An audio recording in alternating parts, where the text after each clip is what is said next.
Kong's exchange fund records year-on-year drop despite gains in first quarter. Government will extend tax waiver for one-for-court residents.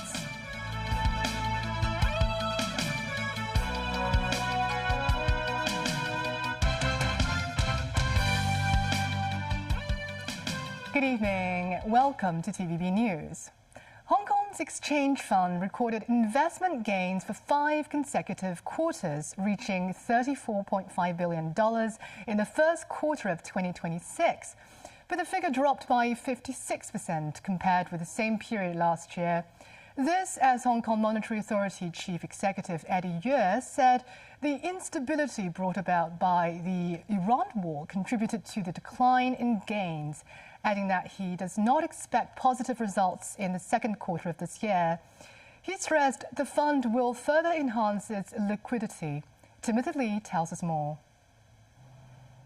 Hong Kong's exchange fund has been reeling from the financial consequences of the war in Iran since the conflict began in the end of February. The fund managed to rake in $34.5 billion over the course of the first quarter of this year, marking 5 consecutive quarters of investment gains, but also experienced a drop of 56% year-on-year. The figure also declined by 34% on a quarterly basis.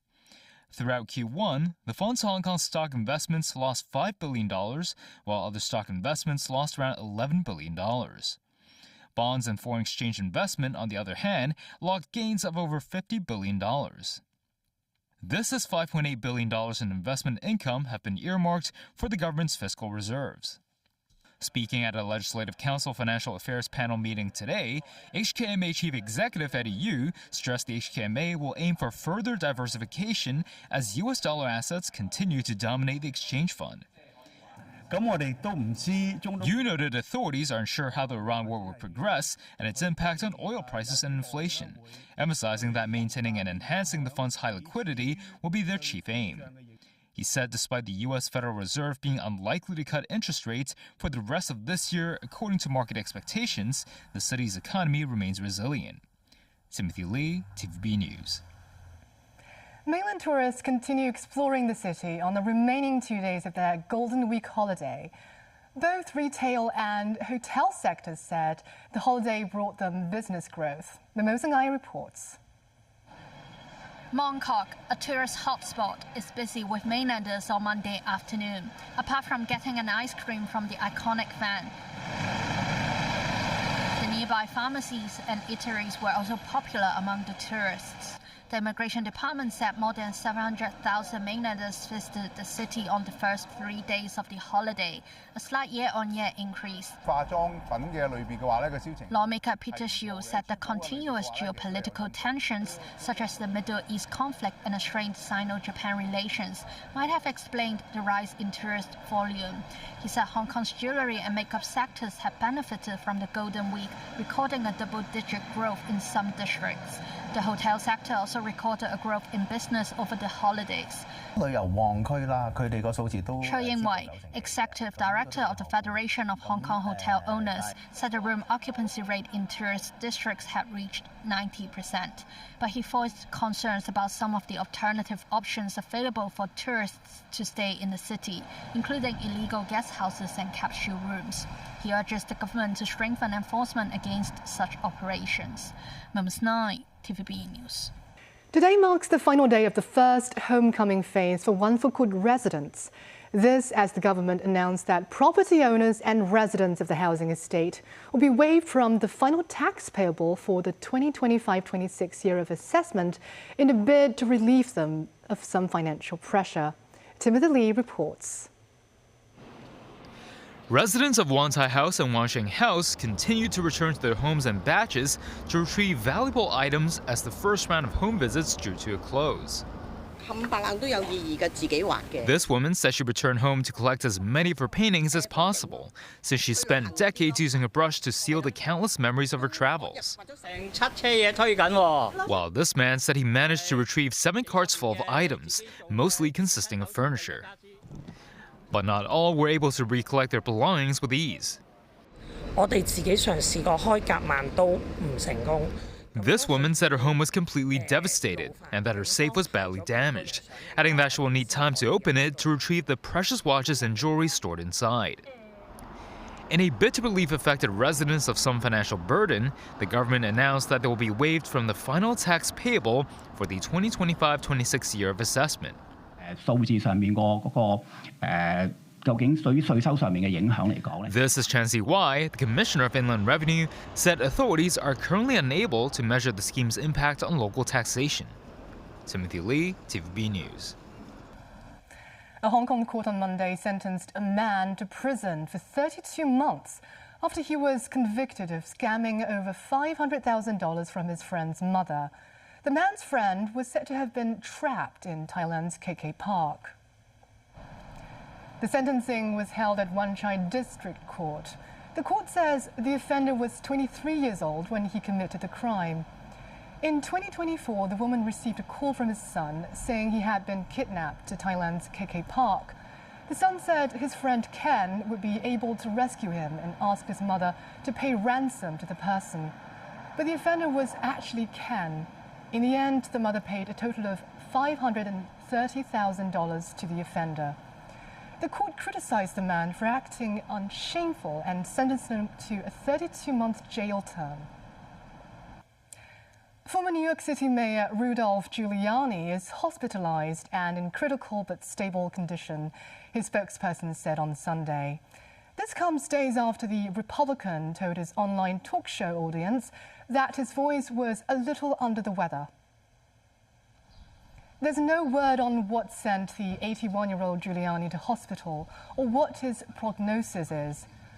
A native New Yorker, Giuliani was elected mayor in 1993 after serving as a high-profile federal prosecutor.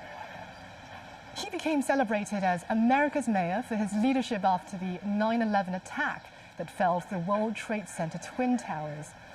But as Trump's personal attorney and advisor, Giuliani became a vocal proponent of the president's allegations of fraud in the 2020 election. And still ahead, and shooting at a lake near Oklahoma City sends at least 12 to hospital.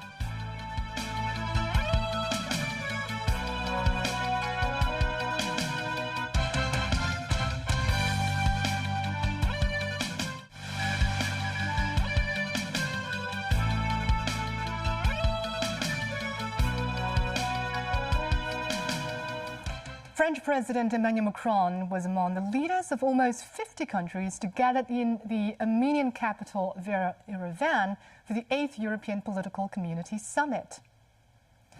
The war in Ukraine and the situation in the Middle East are topping the agenda.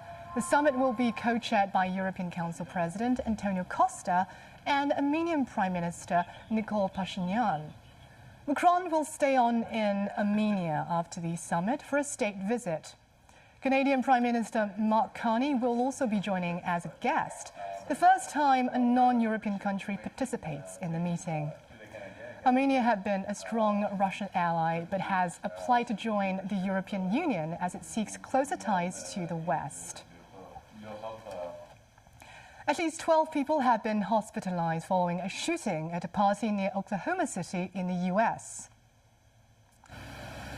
Local officials said they received multiple reports of shots being fired at a gathering of young people near Arcadia Lake on Sunday night.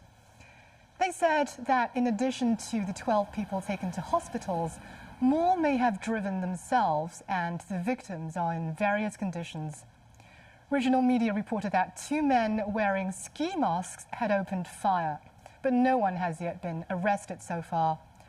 Arcadia Lake is located 30 miles north of Oklahoma City and is a popular place for picnicking, camping, and fishing.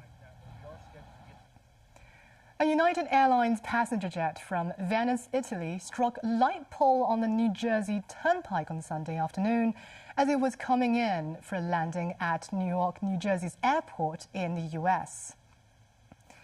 The airline said none of the 221 passengers or 10 crew members aboard United Airlines Flight 169 were injured.